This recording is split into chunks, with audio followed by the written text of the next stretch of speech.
That was a good one. All right, guys. Hey, thanks. Welcome back to our second episode. Back in our super hot garage, but we're happy to be cutting this film up and trying to give you guys some of the highlights.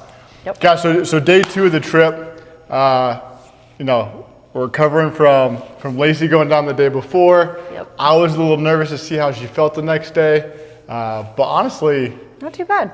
Yeah. I think Bubba was pretty surprised. He got up after me. I got up that morning, took a shower, which is not my favorite thing ever. It definitely burns, but blow drying my hair, I think, was when you woke up. And he's like, "What are you doing? I can't believe you're walking around already."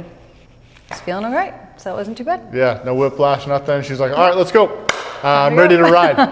And I will say, so we have some friends out in Cali. So the first thing we were doing that next day is going out to Venice, Dogtown, Muscle Beach, whatever you want to call it. It's one of our favorite beaches to go visit. You're always going to see interesting people, interesting art, and honestly have a good time and be at the beach. So it's one of my favorite places to go. So we're meeting some friends up there, and Lacey's like, "Well, let me see if I can ride the bike." And so I'll show you how that ride went right now.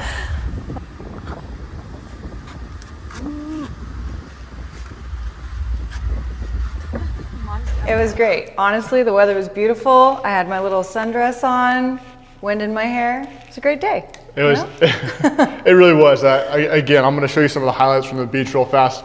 But street performers, art, funny T-shirts. Skateboarders were amazing. They're always a good time. Yeah. Got to check them out. Decent food. So here's Venice. Beautiful.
For those who don't know, who haven't been to Born Free before, haven't been around some of the events, there's honestly more and more every year events going on right around Born Free. So the couple days beforehand now, there's always stuff going on. Tons of stuff, honestly. We found out about stuff even after the fact. I'm like, dang, we'll have to remember to check that out next year. Yeah, I think it's constantly growing. There's always more. Awesome. But something that's become a staple is the Biltwell's People Champ at Cook's Corner. And so for us that day, that was something we definitely wanted to hit up. But I want to give a shout out to, I'm going to say friend very loosely. Yeah. I think definitely more on my side Instagram than on friend. theirs. But we had the very cool opportunity to meet Derek Savage organically, who's just staying at our hotel. Awesome dude. So he's one of the People's Champ builders.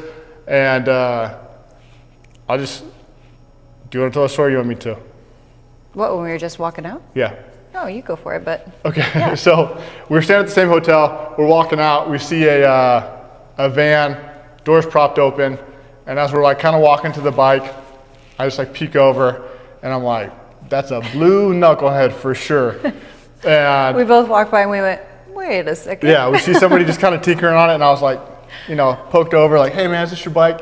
And it was Derek, and he really like, he's like, yep, doing the people's champ. Yeah. And then I was like, you know, can you tell me about it, show us? And he literally just stopped what he was doing, took time, showed us the bike. I mean, like, great. got to see it up close, personal, and have literally the builder Right there.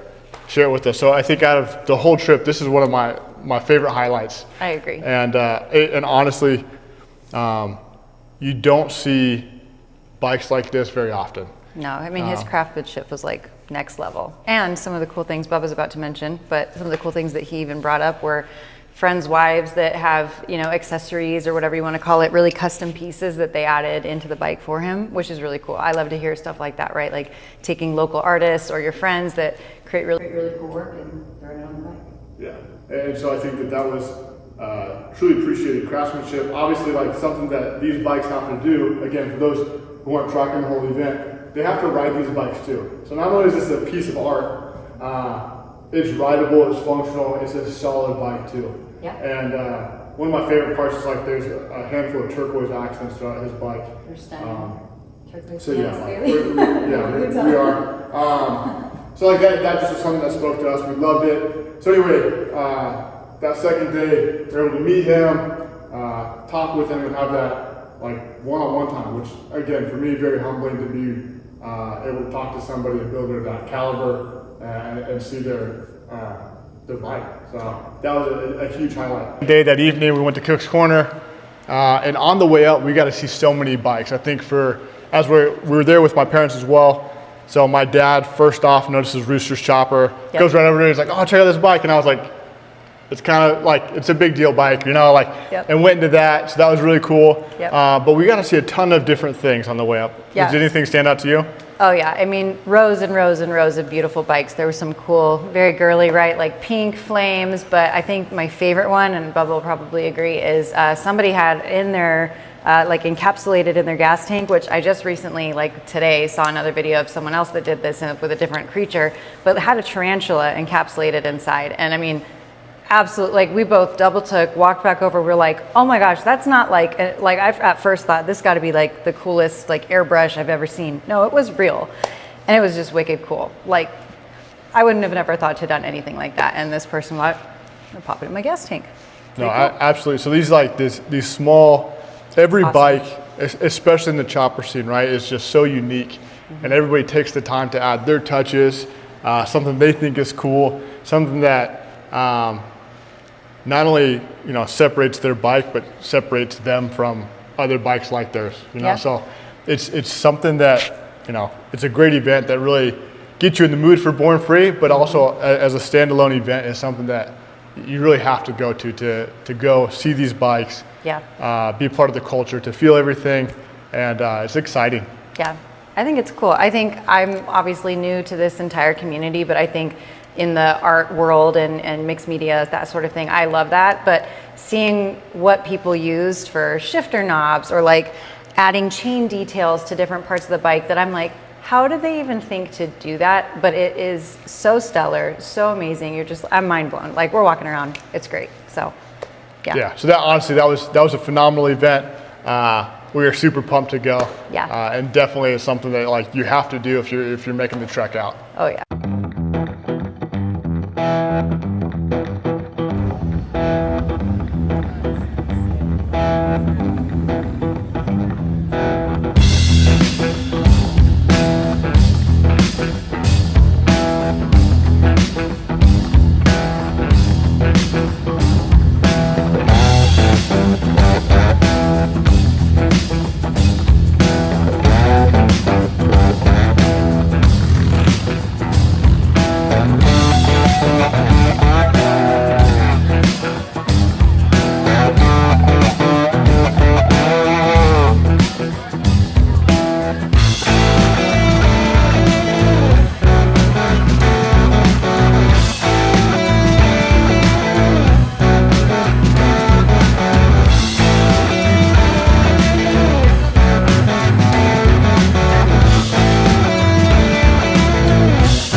I don't know if this is cheesy or not, but something that we started is we're going to do like kind of like a lesson or a highlight from each episode. So from day 2, the thing that really stands out to us and the lesson is just get out and do things. Yep. So important. Yeah, and really in this community and just in life in general, whether your bike's your thing or not, you just have to get out and do things. For us, like that day, we literally just, we went to the event, but we got to spend one-on-one time with Derek Savage, look at his bike, hear about it, then go to a great event, meet more people.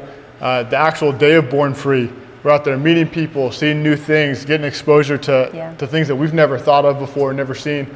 And it's just from literally getting out and doing something. Yeah. It's from not just wanting to do something or thinking about it, like we just did it. Yep. We don't always know what we're doing. Obviously, we're doing this YouTube channel, but as you do things, you learn. And so that really is the takeaway I hope that you guys can take and that we obviously have taken from that day 2 of this trip. Yeah. I think people just need to get out and go play more, you know?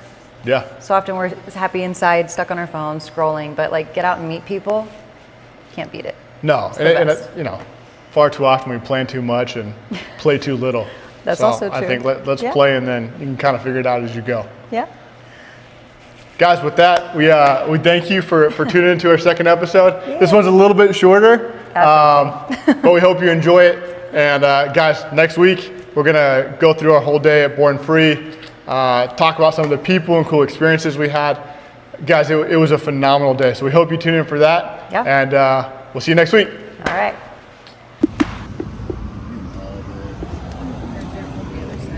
Now that's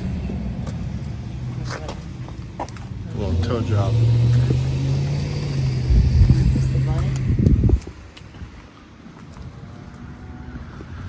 If y'all ever need any advice on how to strap down a bike, you get about 1,000 feet of strap and only 2 wrenches. You doing all right? You look damn good. Thanks.